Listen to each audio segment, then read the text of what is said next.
Sí.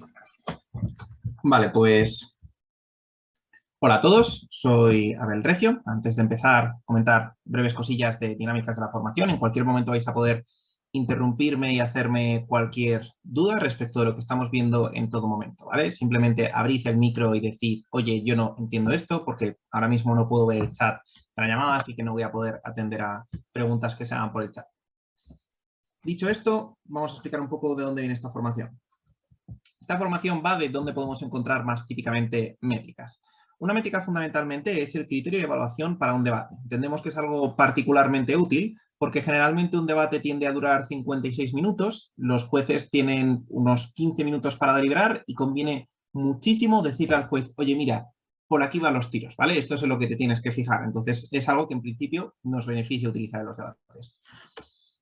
Hay una formación que hizo Guillermo Serrano para el TODI en el que planteaba la posibilidad de que intentásemos como recopilar todas las métricas, porque la cantidad de métricas que solemos sacar en debates realmente no es tan amplia. Y en principio yo es algo que intenté. Encontré los tipos de métricas más típicos de 13 tipos de emociones distintos, pero el problema es que pronto van a cambiar las modas y esas métricas van a ser básicamente inútiles. Pero sin embargo, no es imposible acotar el análisis de las métricas, no es imposible facilitar el cómo encontrar las métricas. En general, en debates utilizamos un conjunto de posturas éticas muy limitadas y por lo tanto también estamos empleando un conjunto de principios éticos muy limitados para justificar nuestras métricas. En debates generalmente tenemos nociones de feminismo, tenemos nociones de contractualismo, tenemos nociones de libertarismo, marxismo e incluso en algunas ocasiones, pues, ¿qué te voy a decir? De algo de formalismo, pero no vamos más allá. O sea, nuestra formación moral al final del día es limitada. Por eso no es difícil encontrar los principios éticos que suelen prestar importancia a las métricas que utilizamos en debate. Si podemos encontrar esos principios, podemos generar una matriz de análisis para encontrar las métricas muchísimo más rápidamente en las prep time y por lo tanto hacer muchísimo más eficiente nuestro proceso de analizar mociones. Dicho esto, y con esta presentación con fallos del directo por Linux, lo que nos encontramos fundamentalmente es que yo he acotado estos principios fundamentalmente a 6, que son justicia, equidad, bienestar, seguridad, libertad y eficiencia. Siendo este último principio, el de eficiencia, un principio que, como veremos más adelante, no es independiente del resto, sino que es bastante dependiente y tiende como a suceder solamente cuando las métricas son las mismas en ambas bancadas.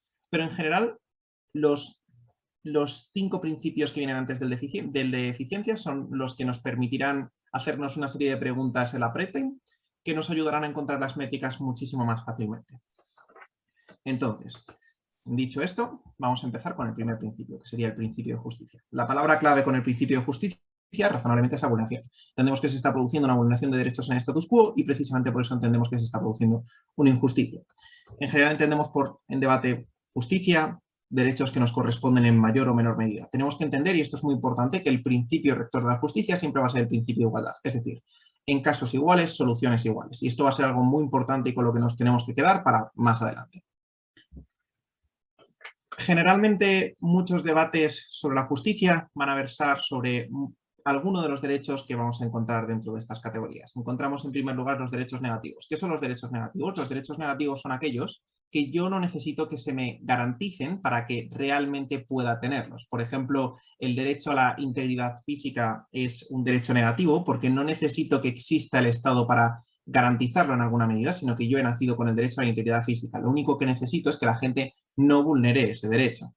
Nos encontramos también derechos positivos, que son aquellos que en principio sí necesitamos de una acción externa para que puedan ser garantizados. Estamos hablando a lo mejor del derecho a la seguridad, pero también del derecho a la educación. Son cosas que no podemos garantizar por nosotros mismos y que vamos a necesitar de una acción externa para poder garantizarlo.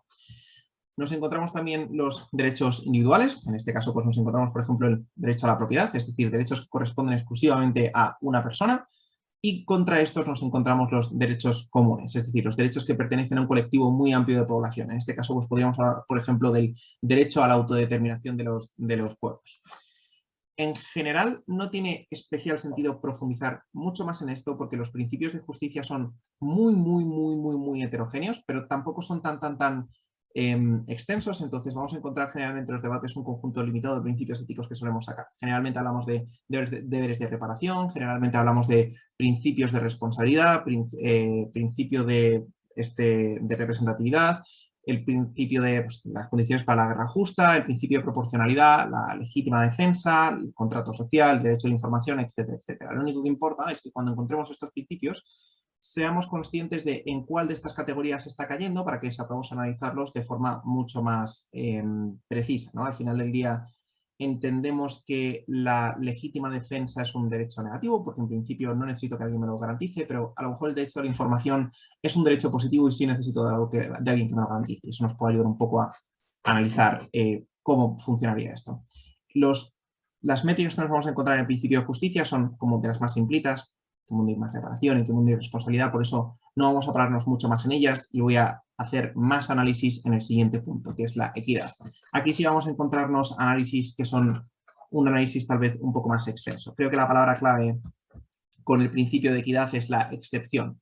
Lo que sucede con el principio de equidad es que son injusticias que aparecen cuando aplicamos nuestros principios de justicia al caso concreto. Caso típico, las cuotas. Entendemos que existe un principio de igualdad por el cual todos deberíamos tener igualdad de oportunidades en el acceso a determinados puestos de trabajo. El problema es que cuando cogemos ese principio ético y lo aplicamos al caso concreto, nos encontramos que en los puestos directivos de muchas empresas solamente se acumulan hombres. ¿Por qué? Porque hemos generado una injusticia al aplicar ese principio de justicia al caso concreto. Porque no había una situación de igualdad previa en ese caso, porque las mujeres habían empezado con una situación de desventaja muchísimo mayor que los hombres y por lo tanto tenían más facilidades los hombres para acceder a ese tipo de puestos de trabajo.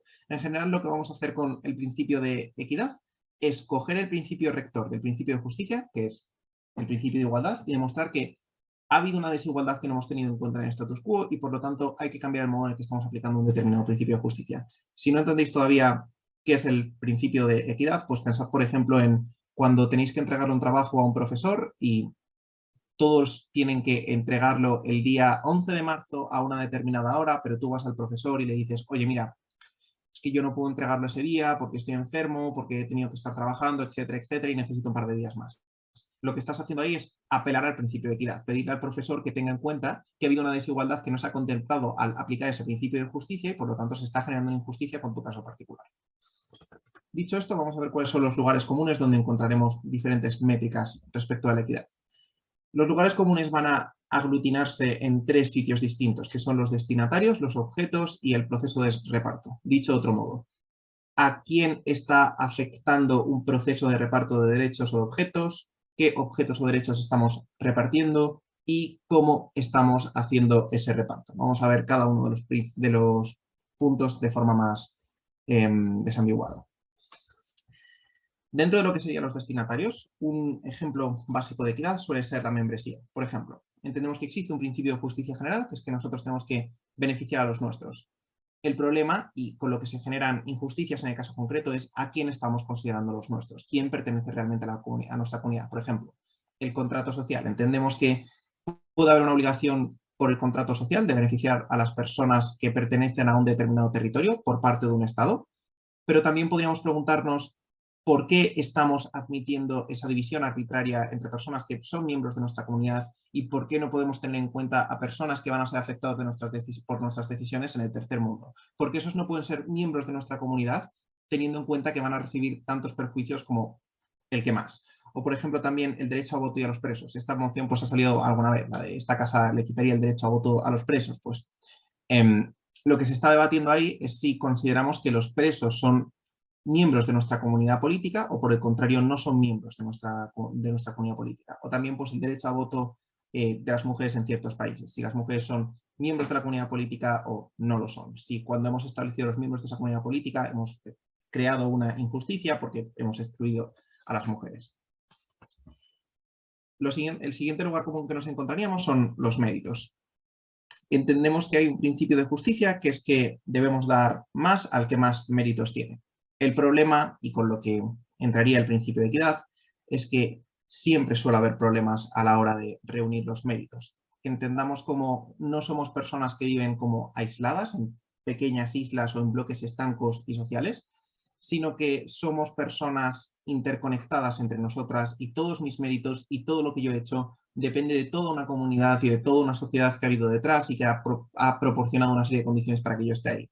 Stephen Hawking descubrió mogollón de cosas a lo largo de su vida, pero las descubrió bajo ciertas condiciones históricas muy concretas, es decir, bajo ciertos avances científicos muy concretos que eran necesarios para que Stephen Hawking descubriera todo esto. ¿Por qué es importante esto que estoy diciendo? Porque muchas veces, precisamente, muchos méritos que consiguen ciertas personas en el status quo se consiguen bajo la base de privilegios históricos no justificados que hacen que sea mucho más fácil para ellos conseguir méritos. Por ejemplo, podríamos entender que es un mérito para, ¿qué te voy a decir? Jeff Bezos haber conseguido alcanzar ese estatus social en Amazon, pero también podríamos considerar que siendo un varón blanco, pues existen ciertos problemas al respecto, ¿no? Es evidente que has tenido bastantes más ventajas para conseguir eso que otro y por lo tanto esos méritos no te pertenecen realmente a ti. Entonces, por ejemplo, ¿cómo nos encontraríamos esto en debates? Por ejemplo, un debate sobre si estableceríamos cuotas de personas racializadas para poder entrar en la universidad. Entenderíamos que podríamos hablar sobre cómo hay ciertas personas de ciertos colectivos racializados que no pueden conseguir tantos méritos como podían conseguir otras personas, precisamente porque han partido de una situación de desigualdad previa, precisamente porque ha habido una serie de condiciones históricas que han hecho que en las zonas en las que se ha criado haya habido un desarrollo menor. O, por ejemplo, los típicos debates de cuotas en empresas, etcétera, etcétera.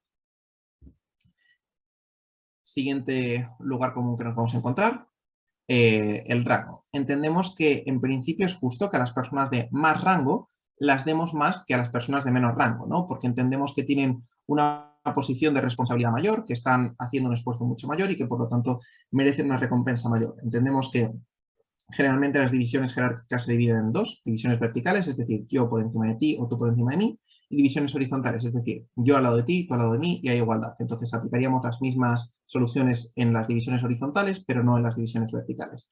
El principal problema que surge con esto es dos problemas en concreto. En primer lugar, si estamos dando soluciones realmente proporcionadas a las personas que están en rangos mayores, por ejemplo, cuando hablamos de cómo probablemente deberíamos recortar los sueldos de las personas que están en determinadas cúpulas de poder o limitar el salario de los políticos, etcétera, etcétera, porque entendemos que no es proporcional lo que están recibiendo al respecto. Pero el segundo problema que surge, y probablemente el más importante, es cuando las divisiones entre vertical y horizontal no se hacen de forma justa, sino que se hacen de forma arbitraria. Muchas veces se justifica la brecha salarial no simplemente por ser hombre y mujer, que eso es lo que obviamente subyace a este razonamiento, pero se hace porque se da a un hombre una posición superior en la escala de poder y a la mujer una posición inferior. Pero sin embargo, en muchísimas empresas lo que sucede es que están haciendo exactamente lo mismo con las mismas funciones, pero está cobrando más el hombre porque le han puesto una posición superior en la escala, en la escala jerárquica. Es decir, que muchos problemas que nos vamos a encontrar es que no es justo que estemos dando más al que está arriba porque directamente ni siquiera hemos trazado la división jerárquica bien.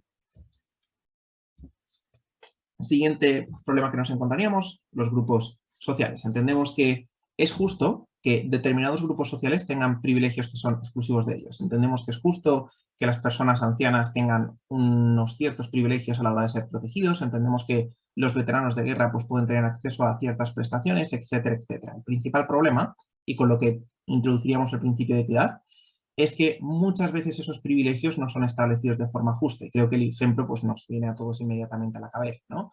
Al final del día podemos entender que hay ciertos privilegios que pertenecen a ciertos colectivos con mucho más poder social que otros colectivos, colectivos que tienen más facilidades para obtener representación política, ya sea porque son bastante más mayoría o porque tienen más poder económico, etcétera, etcétera, o también ciertos privilegios como la capacidad para tener educación o la capacidad para tener más estatus social simplemente por mi color de piel, ¿no? Entendemos que ese tipo de privilegios directamente no deberían suceder. Entonces, nuevamente, entendemos que hay privilegios que pueden tener ciertos grupos sociales, pero el principio de equidad aplica cuando hay ciertos privilegios que se han atribuido de forma injusta.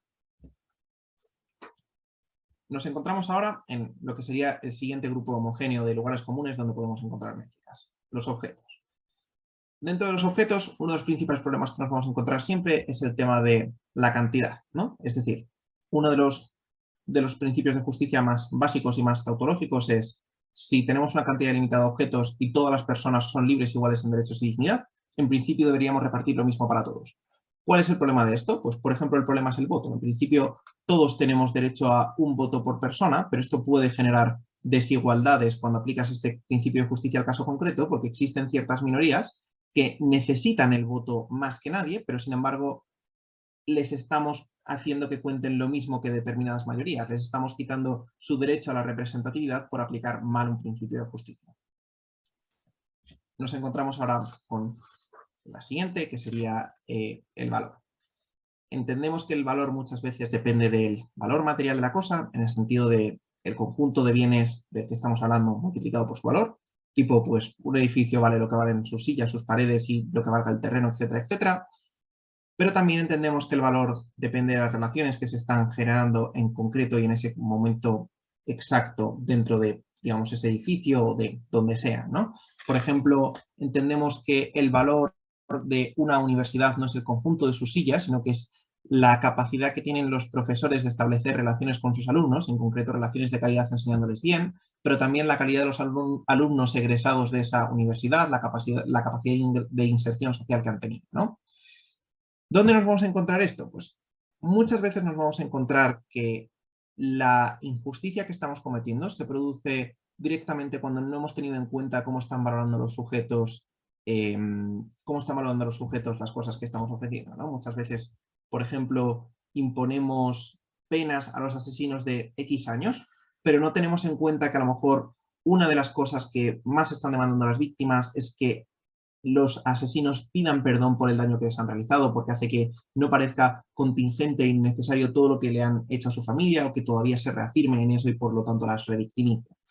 O, por ejemplo, cuando hablamos de debates en los que hablamos de intervenir en determinados países por no tener las condiciones democráticas, pues también podríamos preguntarnos en qué medida se está valorando la democracia en determinados países o en qué medida se valora la cultura democrática occidental en determinados países y cómo realmente a lo mejor pues nadie nos ha pedido intervenir. O también cuando hablamos de la educación especializada en entornos multiculturales, ¿no? Si estamos estableciendo, o sea, pueden surgir problemas en torno a cómo estamos estableciendo el valor de la educación. Si el valor de la educación es dar unos determinados contenidos a todo el mundo por igual, tipo desarrollar ciudadanos en general de esta sociedad, pues a lo mejor puede estar bien ofrecer la misma educación a las personas racializadas, pero a lo mejor si lo que entendemos por educación es algo más enfocado al desarrollo individual y concreto de cada persona, pues entendemos que sí debería enfocarse la educación a estas personas racializadas y que se les enseñe pues, cosas de su cultura o que se les enseñe su idioma, etcétera, etcétera. Entonces, todos estos problemas van a surgir cuando apliquemos los principios de justicia al caso concreto, que puede haber problemas en la valoración de aquello que estamos dando.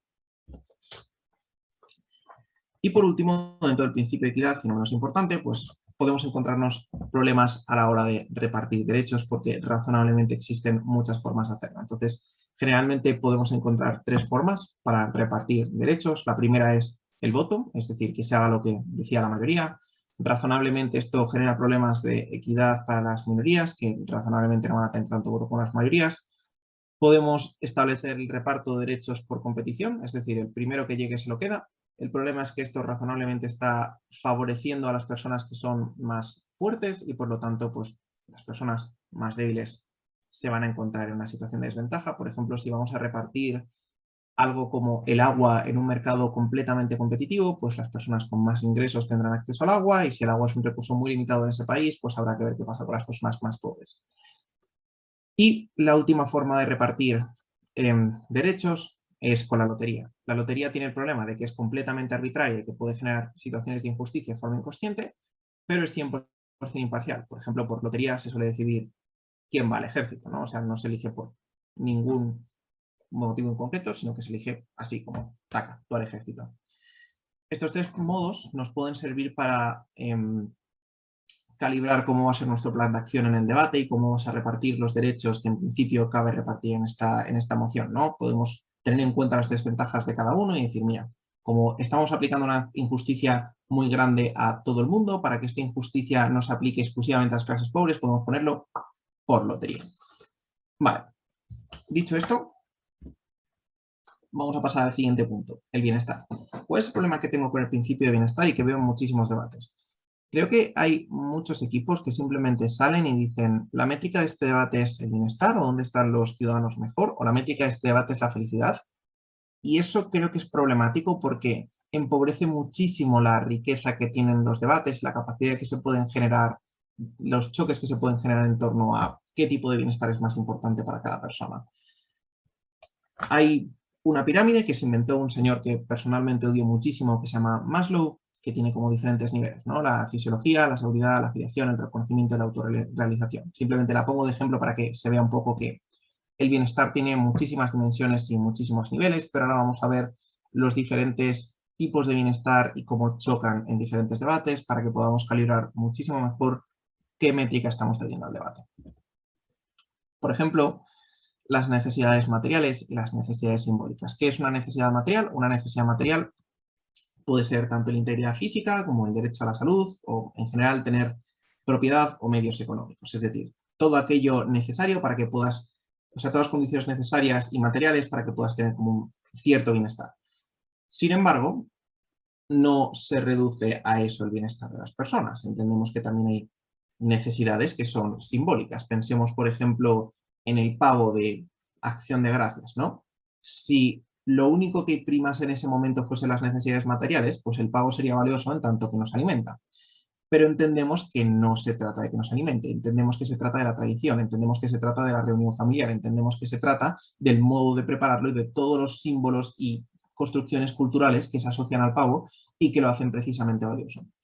Muchos ejemplos de esto nos lo vamos a poder encontrar en los debates. Por ejemplo, siempre hay un choque muy interesante que se va a producir en los debates de agricultura, o en muchos debates de agricultura, que es si preferimos mantener las formas de subsistencia tradicionales que se han producido en determinadas zonas, es decir, mantener la agricultura tradicional, o si preferimos forzar económicamente el desarrollo de esas zonas y que migren a otro tipo de mercados para que tengan un mayor bienestar material. Es decir, que la métrica sería donde hay más bienestar, pero ese bienestar se dividiría en prefiero bienestar material o prefiero bienestar simbólico. También lo podemos ver en debates de globalización, típicos debates en los que culturas más o menos cerradas y con una cultura más o menos estática, pues empiezan a recibir como muchísimas más interconexiones y como eso puede suponer pues la erosión de mi cultura tradicional, pero también dentro de lo que sería el multiculturalismo, ¿no? Ver cómo muchas etnias, o sea, muchas personas racializadas tienen que renunciar a su cultura para tener que introducirse en la cultura de origen y así poder tener un bienestar económico, ¿no? Como muchas personas tienen que renunciar a aspectos de su cultura, como puede ser el velo, como puede ser, pues, lo que sea, para poder tener mayores salarios y no recibir racismo. Y en esos casos, pues, ¿qué importa más? Si tengo un bienestar económico o si tengo un bienestar simbólico y estoy asociado a mi cultura. Lo siguiente que nos encontraríamos son las necesidades instrumentales y las necesidades intrínsecas. ¿Qué sería una necesidad intrínseca? Pues una necesidad intrínseca nos las encontraríamos con la autorrealización o los lazos sociales. Es decir, son necesidades que se agotan en sí mismas, que la satisfacción te la producen en ese mismo momento, que no sirven para nada más. Pero existen otro tipo de necesidades que van a servir para satisfacernos un bienestar futuro. La más típica, y la que vamos a ver en prácticamente todos los debates, es el dinero. Se suele decir que los colectivos pobres, cuanto más dinerito tengan, pues mejor que mejor para garantizar su bienestar. Pero esto no tiene por qué ser necesariamente cierto y hay muchísimas necesidades instrumentales que nos podemos dejar por el camino si asumimos que simplemente con el dinero ya se garantiza el bienestar. Podemos ver a lo mejor la esperanza de vida y cómo cuanto más pueda vivir en determinados países del mundo, más bienestar me puedo garantizar. Podemos ver también la salud y cómo, aun si yo tuviese muchísimo dinero, si no tengo una salud bien garantizada, pues también estoy mal. Podemos hablar también de la integridad corporal y cómo es necesario que se garantice que se pueda respetar mi integridad corporal y que no me puedan directamente atacar por la calle para poder, digamos, garantizar un bienestar. Podemos hablar del desarrollo de la imaginación y pensamiento y en este punto introduciríamos fuertemente la educación y cómo es necesario que las personas se desarrollen a nivel intelectual para poder cuestionarse a sí mismas y para poder valorar toda clase de ocio y productos culturales de su cultura para poder garantizarse un cierto bienestar. Podemos hablar también de integración social y cómo es necesario que yo esté integrado en una comunidad y que no se me margine o se me trate mal simplemente por ser quien soy, para que yo pueda tener un cierto bienestar. Podemos hablar también del respeto mutuo entre las personas, del control político en mi entorno, y esto es importante. La representatividad muchas veces va a ser una necesidad instrumental para garantizarse un bienestar mayor en el futuro, tipo es necesario que ciertos colectivos que a lo mejor son vulnerables tengan representatividad para poder tener voz en el Parlamento y que sea más probable que se satisfagan sus necesidades en el futuro, o directamente el control material sobre mi entorno, es decir, que yo tenga la propiedad de mis tierras y que yo tenga la capacidad de controlar qué sucede en ellas y no prácticamente que esté como de prestado en una zona y no pueda hacer nada para mejorar mi bienestar ahí. Es decir, los más astutos os habréis dado cuenta de que esto es básicamente la teoría de las capacidades de Nussbaum, pero en general que no es recomendable basarnos simplemente en el dinero da cierto bienestar, sino que hay muchísimas otras necesidades instrumentales que nos van a ayudar a garantizar un mayor bienestar en los debates, y también puede ser interesante que enfoquemos nuestras métricas en eso, ¿no? A lo mejor una métrica de en qué mundo se garantiza más mi derecho a la salud puede estar bastante bien, o en qué mundo se garantiza más mi derecho a la educación, todo ello en aras de demostrar un mayor bienestar. Bien, otro choque muy interesante que se ha producido en muchos debates son las necesidades volátiles y seguras. Muchas veces vamos a ver cómo hay muchas necesidades que son volátiles, pero son valiosas precisamente en tanto que son volátiles. Hay 8 millones de debates sobre cómo estamos a punto de descubrir el futuro, porque tenemos una máquina que ve el futuro, porque tenemos una poción que ve el futuro, porque si pulsamos un botón vemos el futuro, todo este tipo de debates. Entonces, este tipo de debates muchas veces van a girar en torno a si queremos sentir que las cosas que nos rodean son contingentes y cómo les terminamos dando más valor y cómo nos causan más bienestar en ese momento, o si queremos tener seguridad en que todas las cosas que nos rodean no son necesariamente contingentes. Es como aquella moción que salió hace un tiempo de pues, que pulsaríamos un botón para saber si cuál va a ser la causa de la ruptura de una determinada relación, ¿no? Y pues muchos de los choques que salían en ese debate eran pues explicar cómo al final del día eso puede ahorrarte relaciones infructíferas, pero también eso puede suponer que no des tanto valor a la relación en la que estás actualmente porque entiendes que no es algo contingente sino seguro, no tienes por qué esforzarte en ello, etcétera, etcétera. Es decir, simplemente quedarnos con muchas veces el hecho de que algo no esté garantizado, que sea contingente y que podría desaparecer en cualquier momento, hace precisamente que lo valoremos más, pero otras veces estamos hablando de necesidades que son bastante importantes y por lo tanto queremos que haya una cierta seguridad en ellas. Por ejemplo, el trabajo. Entendemos que todos queremos una cierta seguridad en el trabajo y que nuestro jefe no pueda darnos una patada mañana y despedirnos. Otro choque típico dentro de lo que sería el bienestar: las necesidades, o sea, la cantidad de las necesidades y la calidad de las necesidades. Pues esto un poco salió también al final del CEMU de este año, ¿no? Dentro de lo que sería alargar la vida. Pero podemos encontrárnoslo también en las mociones biomédicas.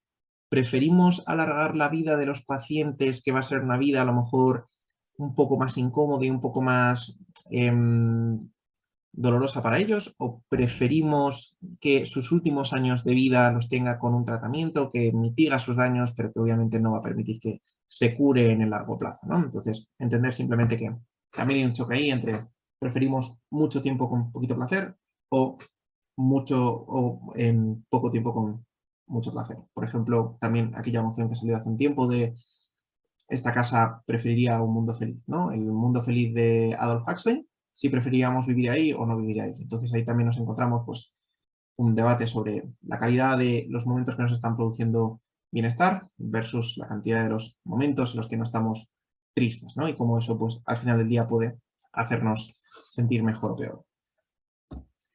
Más choques interesantes que se van a producir: necesidades individuales y necesidades relacionales.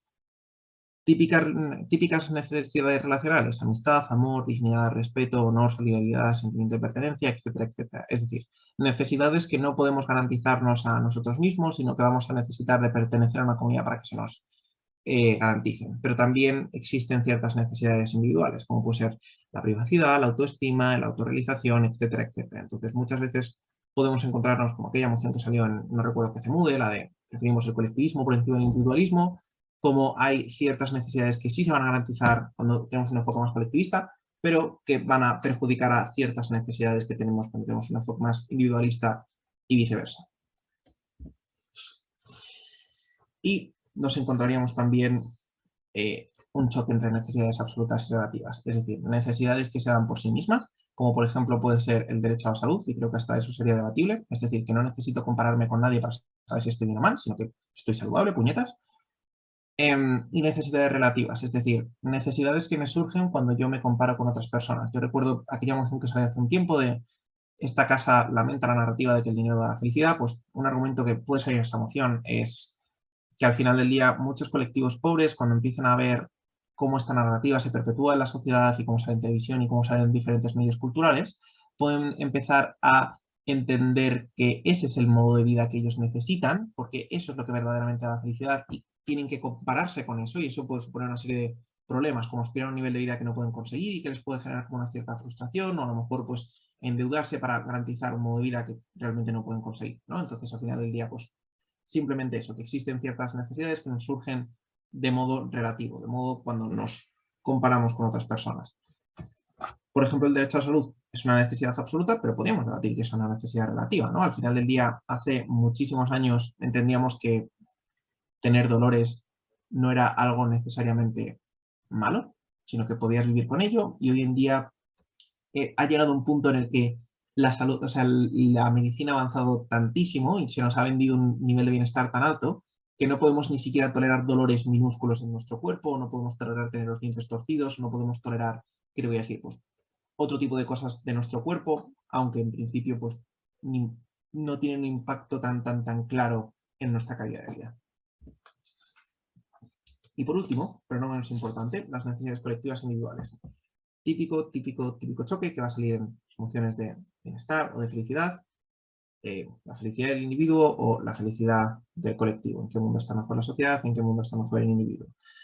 Por ejemplo, en aquella moción que salió hace muchísimo tiempo de si recortaríamos el tiempo de trabajo de los trabajadores, pues podríamos ver cómo hay un impacto a nivel individual cuando yo puedo pasar más tiempo con mi familia o desarrollándome en otros ámbitos de mi vida que también son importantes, pero también un impacto a nivel social de cómo tener más horas de trabajo tiene como un cierto impacto sobre el crecimiento económico y cómo se puede garantizar un bienestar generalizado. Generalmente este choque suele darse en pequeños impactos en muchas personas, crecimiento económico, impactos pequeñitos en muchas personas, o impactos a lo mejor un poco más grandes en personas individuales, sino a lo mejor de forma tan generalizada.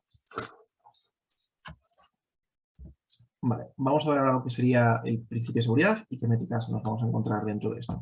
La palabra clave en el principio de seguridad es riesgo. Todas las mociones que traten en mayor o menor medida de la seguridad hablarán de cómo existe un riesgo de que se produzca un daño y cómo lo estamos mitigando o no lo estamos mitigando, o nos lamentamos de que esté sucediendo o no nos lamentamos.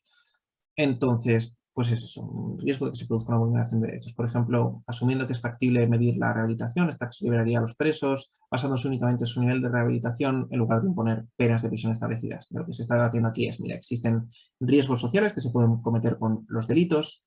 En base a eso, ¿en qué mundo estamos garantizando, o sea, en qué mundo estamos teniendo como menos riesgos? Lugares comunes donde nos vamos a encontrar diferentes métricas interesantes.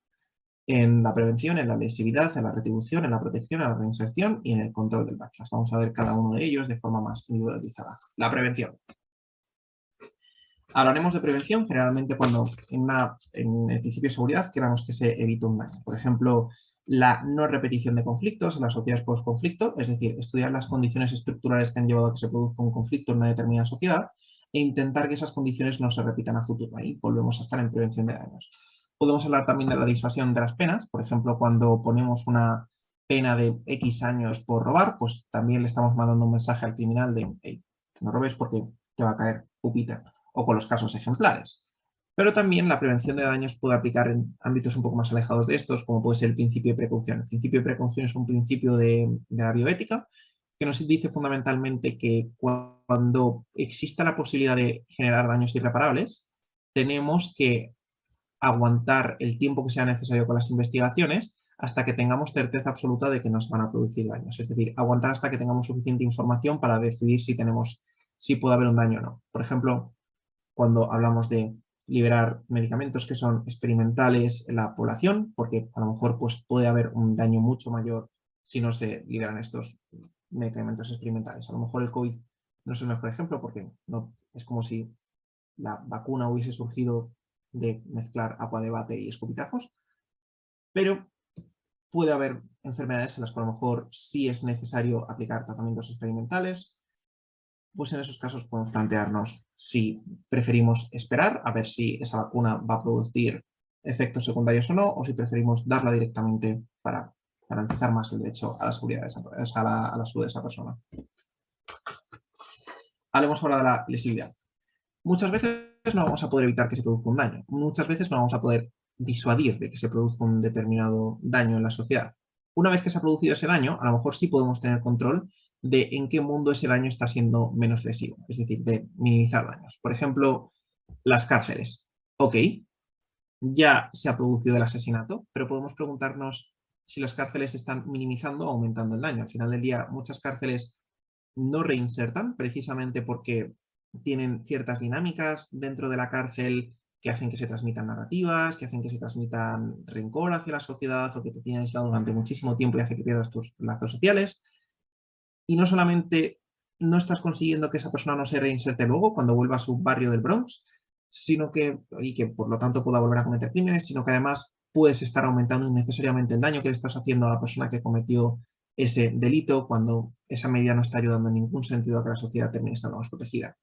Otro ejemplo típico, las fronteras. ¿Podemos evitar que las personas salten las fronteras o intenten cruzar de forma ilegal?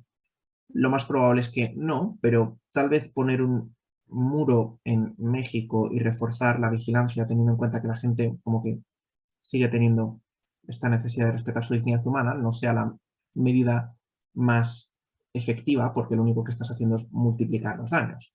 O también, por ejemplo, las penas altas. Típico caso.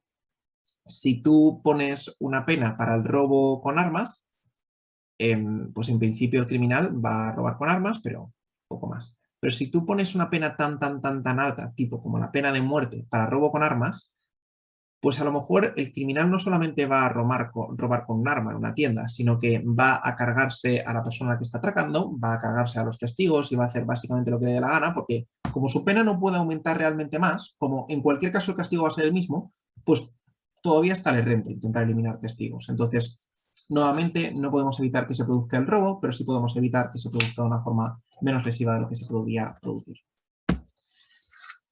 La retribución.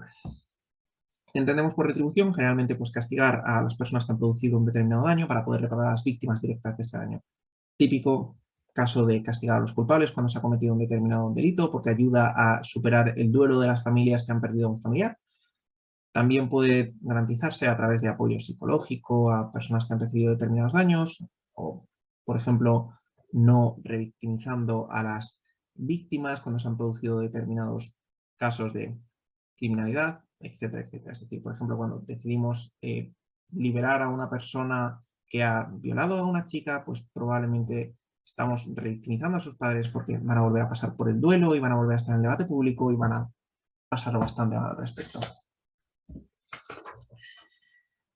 Otro lugar común donde vamos a poder encontrar métricas muy interesantes es la protección. Es decir, no hemos podido evitar que se produzca el daño, pero dentro de que no hemos podido evitarlo, ¿cómo podemos evitar que el actor que ha cometido el daño vuelva a cometer más daños en la sociedad? ¿No? Pues una medida que se suele aplicar es las cárceles, porque tenemos esa mentalidad de primates de encierro en una habitación y unga sociedad protegida, pero también las instituciones psiquiátricas o, por ejemplo, también suele funcionar con los golpes de Estado. Cuando una persona pues, está cometiendo una serie de delitos súper graves contra la dignidad humana, etcétera, etcétera, podemos proteger a la sociedad directamente matando a esa persona. Pero también puede suceder con el public shaming. Podemos proteger de que una persona siga produciendo acoso, o sea, abusos sexuales en su trabajo, precisamente cuando la sociedad ya está informada de ello, se ha producido una humillación social y por lo tanto esa persona ya siente más presión si va a volver a hacer eso. Entonces, nuevamente, ¿cómo evitar que el actor vuelva a cometer ese daño? Nuevamente, es interesante en qué hay más protección. La reinserción. Nuevamente, no hemos podido evitar que se produzca el daño, dentro de que tenemos que proteger a la sociedad de esa persona, ¿cómo podemos garantizar que esta persona, pues, dentro de lo que cabe, pueda tener una cierta reinserción en la sociedad? ¿No? Porque entendemos que importa, porque tampoco es plan de ser desproporcionados y castigar de forma ilimitada a los criminales por cometer delitos, porque al final del día pues, existe una dignidad humana, y porque si los criminales van a tener que volver en algún momento, bueno, los criminales o las personas que cometan crímenes o daños en general, van a tener que volver en algún momento a la sociedad, pues entendemos que nos interesa en buena medida que estén bien de la cabeza o integrados. Por ejemplo, con el public shaming, pues se puede hablar de que es un castigo que se produce, pero que no reinserta realmente a las personas, o sea, no da una segunda oportunidad para redimirse socialmente si te arrepientes de lo que hiciste, porque la sanción social va a estar ahí siempre y todo el mundo va a recordar que es el que hizo eso. Podemos hablar también de medidas que sí reinsertan a nivel social, pues como la inserción laboral, los círculos de apoyo psicológico que se pueden ofrecer en ciertas cárceles, etcétera, etcétera. Es decir, inserción laboral, por ejemplo, para que cuando yo salgo de una cárcel, pues mi única alternativa no sea seguir vendiendo droga a la esquina donde lo estaba haciendo hasta ahora, sino que ahora tenga la oportunidad de presentarme a un puesto de trabajo y ganarme la vida de forma un poco más segura. Nuevamente, métricas negativas de seguridad, métricas relacionadas con el backlash. La seguridad no es algo solamente objetivo, sino que también es algo plenamente subjetivo. De hecho, puede haber seguridad objetiva y que, sin embargo, la gente no se sienta segura. En España tenemos uno de los códigos penales más duros de Europa y también una de las tasas de criminalidad más baja, porque la gente pues, sigue sin sentirse insegura. ¿Qué factores hacen que la gente no se siente insegura? Pues, en primer lugar, destacar que la probabilidad generalmente no importa, es decir, a la gente lo único que le importa es escuchar que hay un daño muy grave que podría hacerles mucha pupa, la probabilidad no les resulta relevante. Por ejemplo, la gente se asusta mucho con los ataques terroristas que se producen en Estados Unidos. Vale, pero la probabilidad de que un ataque terrorista te termine afectando es realmente baja, realmente baja, pero eso no impide que la gente esté asustada. Más cosas que afectan a los daños voluntarios. Cuando sientes que no tienes ningún control sobre tu entorno y que el riesgo que se puede producir no vas a poder hacer nada al respecto. Por ejemplo, te ponen una central nuclear al lado de tu casa. ¿Es probable que explote? No, es un riesgo muy marginal. Pero como sientes que no tienes control sobre si puedes evitar que eso suceda o no, pues también nuevamente te sientes inseguro. Otro punto importante, la familiaridad de los daños. Cuando vemos que esto es algo que se ha producido en mi entorno o que conozco a personas que les ha sucedido esto, pues hace que también yo entienda que ese riesgo es más probable que suceda en mí, pero también sucede a la inversa. Cuanto más acostumbrado estoy a un daño que se está produciendo en mí, menos inseguridad me causa. Por eso el estrés postraumático es más común en Occidente que en otros países del mundo. Último punto importante, la heurística de la disponibilidad, un mecanismo psicológico muy interesante que lo que nos dice es que las personas a la hora de tomar decisiones pues tienden a coger los ejemplos que les resultan más cercanos. Por lo tanto, si llevan 24 horas bombardeándote con información sobre terrorismo en la televisión, cuando te preguntes, ¿debería tener miedo del terrorismo? Pues los ejemplos que te van a venir más inmediatamente a la mente son los que tienes más disponibles. Es decir, el bombardeo que has recibido durante 24 horas en televisión. Los backlash generalmente vamos a ver cómo son problemáticos porque tienen este problema de que en primer lugar tienen impacto psicológico en las personas, que se sienten como tremendamente inseguras y les genera un estrés. También porque cambian la agenda política, porque instigan ciertos populismos de por favor, aumenta tremendamente las penas para ciertos asesinatos porque todavía me siento inseguro y eso pues, puede tener una serie de consecuencias negativas. Y también porque aumenta la probabilidad de recurrir a la injusticia informal. Dicho de otro modo, por ejemplo, en mi país ahora mismo hay un gran problema con los ocupas y la gente se siente muy insegura con los ocupas a pesar de que los estudios dicen que nunca se ocupan viviendas habituales y se tiende a buscar más las viviendas de los bancos, pero como hay una sensación de inseguridad, la gente se está organizando y están montando toda clase de manifestaciones y ataques directamente a las personas que están ocupando casas.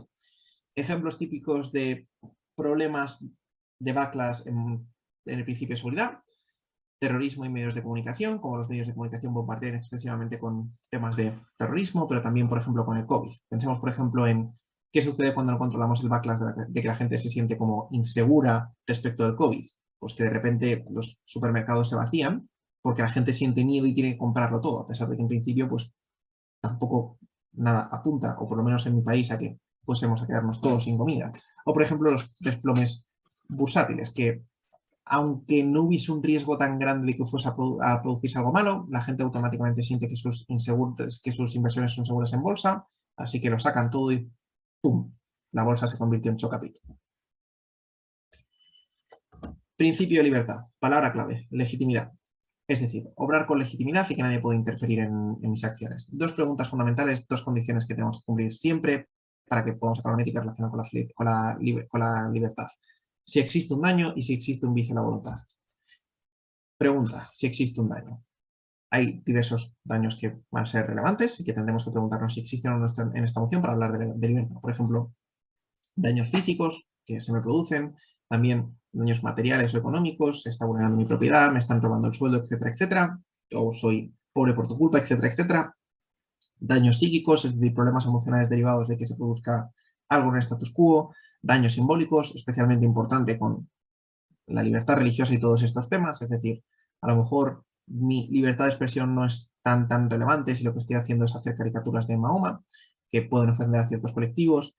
o daños al estilo de vida, que es como lo menos relevante, pero hasta cierto punto puede verse en debates. Importante destacar el tema de los daños falsos que no hacen que de ningún modo no podamos hablar de libertad en la moción. El asco, por ejemplo, no es un daño real que nos impida hablar de libertad. En ciertas zonas de África, por ejemplo, hay ciertos sectores que están súper en contra del colectivo LGTB y que se dedican a mostrar toda clase de propaganda horrible respecto al colectivo LGTB. Hemos visto todos el meme este del señor diciendo de pupú, ¿no? Pues el asco no es una interferencia en la libertad de nadie. Que te dé asco no implica que la gente no pueda casarse. Pero también el sadismo. Que tú seas sádico y quieras que las penas aumenten infinitamente no implica que tengamos que vulnerar la libertad de las personas y mantenerlas infinitamente en la cárcel porque consideras que las penas deberían ser altísimas. Son daños falsos, no van en contra de la libertad de las personas. Otra condición que tenemos que cumplir, la voluntad. Solamente son libres aquellas acciones que elegimos voluntariamente. Típicas formas de no actuar voluntariamente, actuar por error, es decir, no somos conscientes de lo que estábamos realmente haciendo y por lo tanto no es justo que se diga que yo estaba libremente eligiendo eso. Actuar por intimidación. Por ejemplo, había una moción hace un tiempo que era como, esta casa te pondría un chip que, o sea, te permitiría intercambiar tu pena a cambio de un chip que te hace más pacífico. ¿Realmente tengo libertad para elegir si me pongo el chip? No, me estás intimidando, me estás amenazando con ponerme 20 años de cárcel si no me lo pongo. Obviamente no soy libre. Actuar por necesidad, como cuando se dice aquello de al final del día los pobres son libres para elegir determinados contratos. Pues evidentemente no, evidentemente si tengo necesidad pues no soy tan libre. Evidentemente si en el tercer mundo hay necesidades brutales pues no existe libertad para elegir si Nike te está explotando o no. Y también la falta de capacidad, especialmente interesante dentro de los niños o personas con diversidad funcional, personas que no pueden ver claramente las consecuencias de sus acciones y por lo tanto no se puede hablar de libertad. Ojo, la falta de capacidad no tiene por qué deberse a una cuestión objetiva, puede ser también una cuestión de información. Yo no tengo capacidad para ver las consecuencias de mis acciones si no tengo información completa sobre qué consecuencias tendrán mis acciones. Si a mí no me dicen que subir al Everest probablemente va a hacer que muera y pierda mis dedos, pues probablemente no tengo libertad para decidir si estoy subiendo al Everest o no. Lugares comunes dentro de los argumentos sobre libertad, libertades positivas y negativas, coacciones legítimas y ilegítimas, libertad de expresión y multiculturalismo. Vamos a ver cada uno. Libertades positivas o negativas, podemos encontrarnos, por ejemplo, o sea, las libertades negativas son no por impedimentos, las libertades positivas son garantizar la máxima libertad posible. Ejemplo, por ejemplo, una moción. Podríamos hablar de cómo a lo mejor el Estado lo único que tiene la obligación es de evitar que se produzca bullying o daños al colectivo LGTB en las escuelas y que es ilegítimo vulnerar la libertad de otras personas para hacer algo más, pero también podríamos decir lo inverso. También podríamos decir que el Estado tiene la obligación incondicional de generar espacios seguros y clases especializadas para el colectivo LGTB, porque lo que nos importa es la libertad positiva de las personas del colectivo LGTB, es decir, garantizar la máxima libertad posible en el futuro, garantizar la máxima cantidad de oportunidades y la máxima capacidad de elección en el futuro. Dentro de las coacciones legítimas y legítimas, nos encontraríamos dentro de las legítimas, que son coacciones que son para garantizar que la sociedad realmente sea más libre. Ejemplos, pues pagar impuestos, ceder tierras, obligar a no dañar a otros, etcétera, etcétera. Es decir, son coacciones que entendemos que estamos legitimados para hacer porque garantizan la mayor libertad posible dentro de la sociedad, pero las ilegítimas serían las que van en contra de la autonomía del individuo. Es decir, son aquellas ocasiones en las que el Estado pues, se pone tonto y decide que, aunque tú consideras que algo es mejor para ti mismo, te lo impone tal y como él considera que debe ser, porque así es como funciona la magia, supongo. Pues, por ejemplo, dentro de lo que sería esta moción del PIN parental, ¿no? Cuando decidieron que, o sea, dentro de esa moción pues se podría decir que el Estado no tiene legitimidad para intervenir en la autonomía de los padres para ver cómo están criando a sus hijos.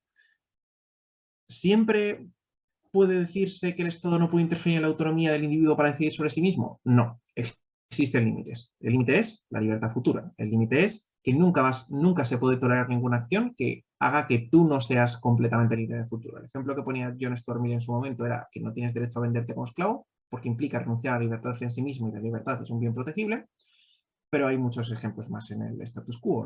No es legítimo que las personas acepten contratos abusivos para sí mismo, no es legítimo que las personas decidan jugar a casas de apuestas o todas estas cosas voluntariamente, no es legítimo que muchas personas decidan drogarse a sí mismas porque entendemos que están renunciando a su libertad futura y que por lo tanto pues, no tendrán capacidad de elección en el futuro. Toda intromisión va a ser siempre ilegítima cuando estamos interfiriendo en la autonomía del individuo. No. Podemos ser paternalistas, pero entre paréntesis. Por ejemplo, podemos actuar con incentivos, de tal modo que no estamos obligando al individuo para hacer nada, pero le estamos invitando a hacerlo y podemos controlar así sus acciones, o también podemos hacer paternalismo dirigido, es decir, no actuar no interferir en la autonomía de todas las personas, sino simplemente en la autonomía de aquellas personas que consideramos que tienen falta de capacidad. Por ejemplo, las personas que ya están con una fuerte drogadicción. Otro lugar común tipiquísimo, libertad de expresión. Entendemos que la libertad de expresión tiene una importancia fundamental para el individuo, para expresar sus ideas y sus formas de entender el mundo, pero también entendemos que es fundamental para desarrollar tus opiniones y tus ideas por contraponerlas con otras personas. Entendemos que censurar la libertad de expresión puede ayudar a proteger a algunas personas, pero también entendemos que permitir la libertad de expresión permite el diálogo, el consenso y por lo tanto que haya ciertas opiniones que vayan desapareciendo en el futuro porque hay un consenso respecto de que son negativas, o etcétera, etcétera. Entonces, otro métrico importante que vamos a encontrar, en qué mundo hay más libertad de expresión. Y otro tópico dentro de lo que sería la libertad en debates, el multiculturalismo. Libertad de las minorías contra los intereses de la mayoría. Ejemplo típico, el burka. Podemos hablar de cómo las minorías tienen derecho a la libertad religiosa y no tienes ningún derecho a quitarle el burka a una persona, pero también podemos hablar de cómo eso pues, puede generar problemas para la seguridad, o al menos eso dicen los franceses. Podemos hablar también de las tierras indígenas, como pues, los indígenas tienen derecho a la autodeterminación y a tener sus tierras y hacer lo que les plazca con ellas, pero también eso puede generar un problema contra la mayoría de personas dentro de un determinado país, porque dentro de esas tierras existen recursos naturales ricos y pues, pueden llegar a ser necesarios para el desarrollo de ese país. Entonces, nuevamente, multiculturalismo, problemas de libertad, tengo tengo libertad para tener mis tierras, pero eso reduce la libertad de otras personas. Vale, vamos a ver ahora el principio de eficiencia. Si recordáis, os he dicho que es un principio que no es independiente, sino que va a depender del resto de principios. ¿Cuándo nos vamos a encontrar el principio de eficiencia? Cuando las métricas son simétricas, es decir, cuando la métrica es la misma tanto para gobierno como para oposición. Y esto va a suceder, pues, por ejemplo, en la moción de esta casa limitaría el precio de las viviendas. Eso, como la métrica en ese debate, pues se entiende más o menos que es en qué mundo estamos garantizando más el derecho a la vivienda, tanto gobierno como oposición tienen que demostrar lo mismo. O, por ejemplo, las mociones de hecho, del estilo, esta casa considera que Open Arms es una solución adecuada para el problema de la crisis en el Mediterráneo, pues dentro de esa moción la métrica te la acaban de imponer. ¿Cómo se soluciona mejor la crisis del Mediterráneo? Entonces, como la métrica va a ser la misma para ambas bancadas, me importa explicar este principio porque va a cambiar más o menos cómo van a chocar las métricas dentro del debate. Es decir, ahora lo relevante no va a ser probar la importancia de mi métrica, sino probar que yo estoy llegando más a impactos más relevantes o de forma más plausible y por lo tanto yo estoy garantizando más la métrica de este debate. Por eso el concepto clave es el rendimiento.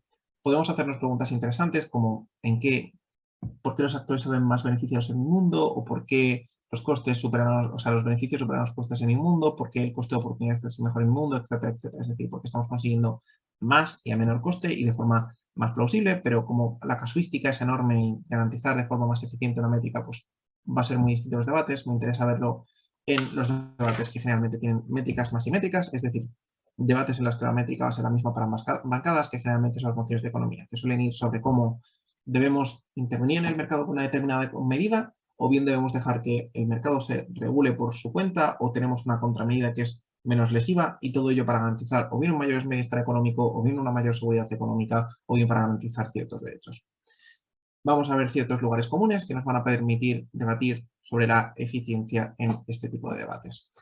Lugar común número 1, pues la racionalidad, entender simplemente que la racionalidad no tiene por qué ser la norma en todos los mercados y aunque existen ciertos actores que sí van a comportarse de manera racional, como pueden ser las empresas o el Estado porque tienen incentivos para tomar decisiones más reflexionadas, pues muchos individuos directamente no van a tomarse tantísimo tiempo para pensar las cosas, ¿no? Por ejemplo, cuando hay un pánico bancario, pues la gente saca el dinero del banco. Esto no es inteligente, porque la decisión más racional sería no hacerlo, porque si lo hace todo el mundo, evidentemente la crisis va a ser peor, pero lo hacemos.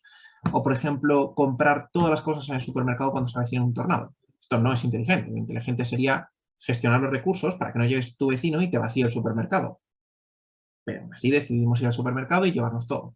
Por ejemplo, elegir trabajos inseguros donde se gana mucho, porque decidimos que el dinero pues, pondera más que mi salud. Muchos ejemplos de comportamiento irracional de actores en debates, muchos choques que se van a producir en la eficiencia de si los actores económicos son racionales o irracionales. Otro choque bastante interesante, la legalidad, es decir, en qué medida podemos garantizar que los actores económicos van a poder atenerse a una determinada legalidad, porque al final del día existen ciertos actores económicos que tienen la capacidad de obtener ventajas rompiendo las normas.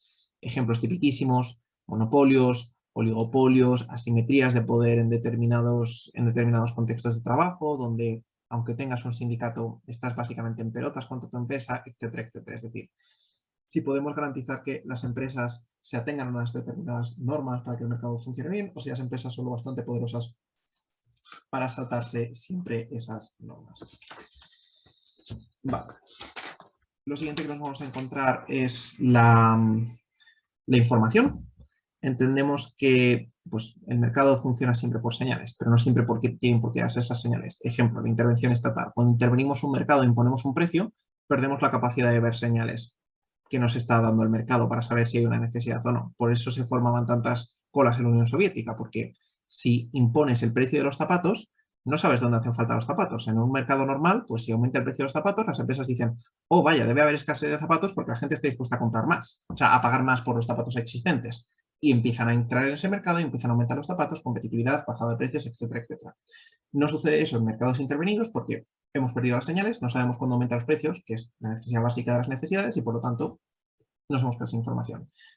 Más ejemplos de asimetrías de información, secretos farmacéuticos, farmacéuticas que eligen de forma malintencionada ciertos estudios para que parezca que sus productos son más seguros de lo que son, información privilegiada en bolsa, cuando se favorece a ciertos actores para que puedan salvaguardar sus inversiones de forma más sencilla cuando se avecina una crisis financiera, mentiras a los consumidores. Respecto a este punto, una anécdota muy interesante, pero es muy difícil realmente acabar con la situación de que no se mienta a los consumidores sobre ciertas cosas.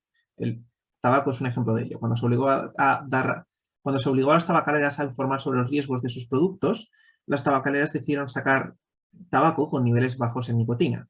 Cuando se obligó a las tabacaleras a admitir que los tabacos bajos en nicotina seguían siendo peligrosos, decidieron llamarlo tabaco suave o light.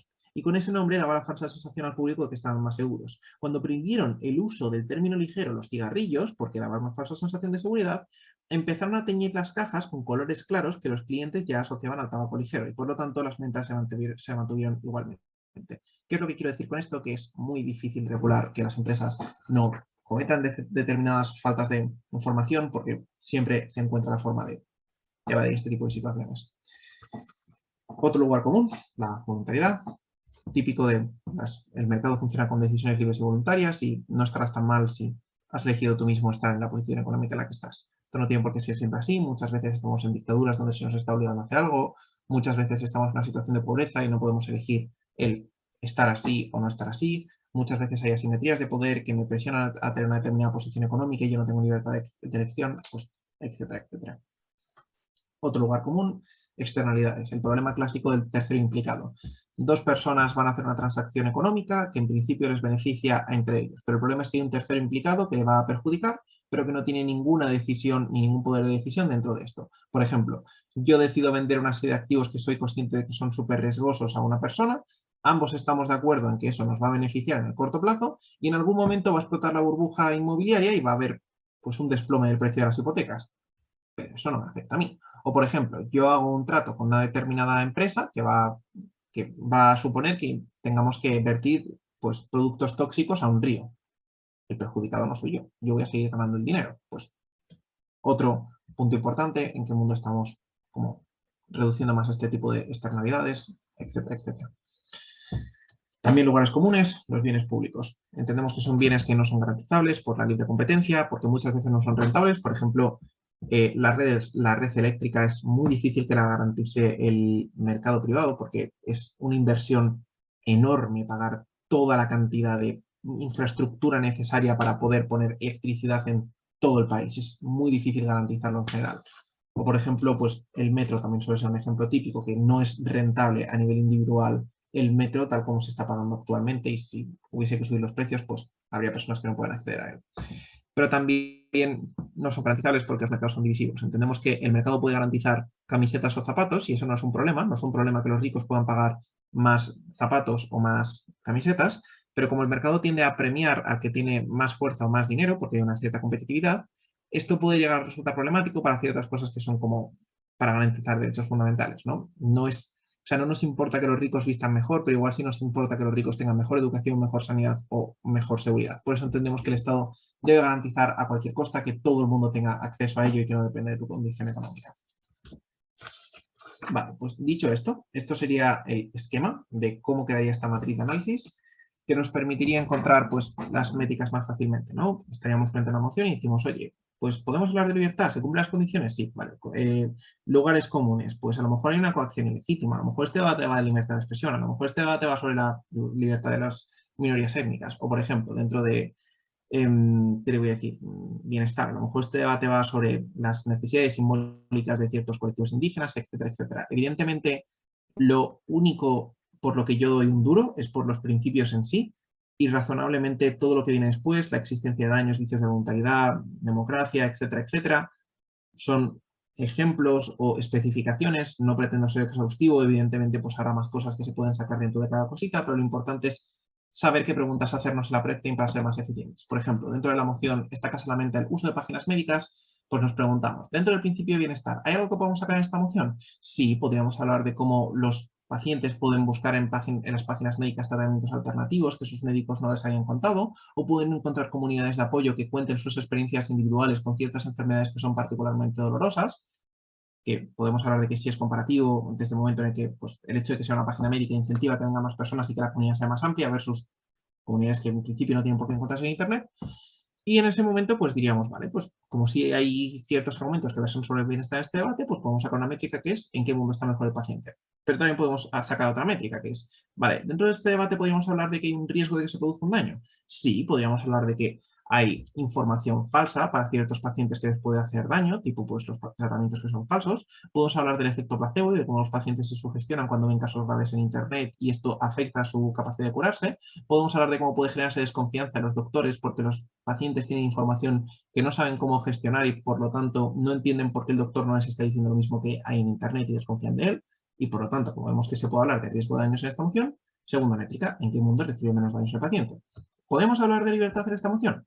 Podemos. Por ejemplo, hemos hablado antes de cómo la autonomía también depende de la información que tengo para hacer algo. Desde el momento en el que yo puedo informarme más en Internet de qué tratamientos son mejores o peores o que van más conforme a mis valores o menos conforme a mis valores, yo puedo decidir de forma más especializada qué tratamiento va mejor para mí. Por lo tanto, podemos sacar una nueva métrica. ¿En qué mundo tiene más autonomía el paciente? ¿Podemos hablar de equidad en esta moción? Pues tendríamos que hablar de que no se está produciendo, no se está cumpliendo con el principio de igualdad en el status quo. En este caso es cierto, porque los colectivos más pobres muchas veces no tienen acceso a los sistemas de salud y por lo tanto con esta medida, bueno, con estas páginas, pueden acceder más fácilmente al sistema de salud y por lo tanto garantizar mejor su sistema de salud. Por lo tanto, no hay nueva métrica. ¿En qué mundo el sistema de salud es más igualitario? ¿Podemos hablar de justicia en esta moción? Sí, podríamos coger lo que hemos dicho de bienestar y explicar su importancia con principios. Es decir, al margen de si las personas van a vivir mejor o peor con salud, explicar que todos tenemos derecho a la salud por igual y que existe una dignidad humana y por lo tanto, pues se lesionan menos mis derechos como paciente desde el momento en el que yo estoy accediendo a este tipo de páginas. Con esto, pues lo que tenemos es que yo, por ejemplo, en primer gobierno, ya sé más o menos, ya tengo un mapita de por dónde podrían ir los tiros en el debate y ya puedo sacar un caso que haga más engage con las cositas que podrían salir. Para hacer esta formación, pues me he basado en estos librillos que son muy útiles para debates. Pongo esto en parte porque a mí personalmente me gusta que siempre se ponga algo para profundizar en las formaciones y en parte porque no quiero invisibilizar a las autoras en las que me he basado porque estaría tremendamente feo. Especialmente recomiendo este, que es en el que se basa la mayor parte de la formación. Está muy inspirada en esto, entonces recomiendo muchísimo este libro para debate. Y con esto, pues este sería el fin de la formación. Tenéis mi contacto aquí, si queréis hablarme y decir, oye, Abel, pues tengo una duda de esta formación, o oye, Abel, me ha parecido una mierda de formación y me has hecho perder una hora de mi vida, pues todo eso me lo podéis enviar a este correo. Con eso, pues muchísimas gracias.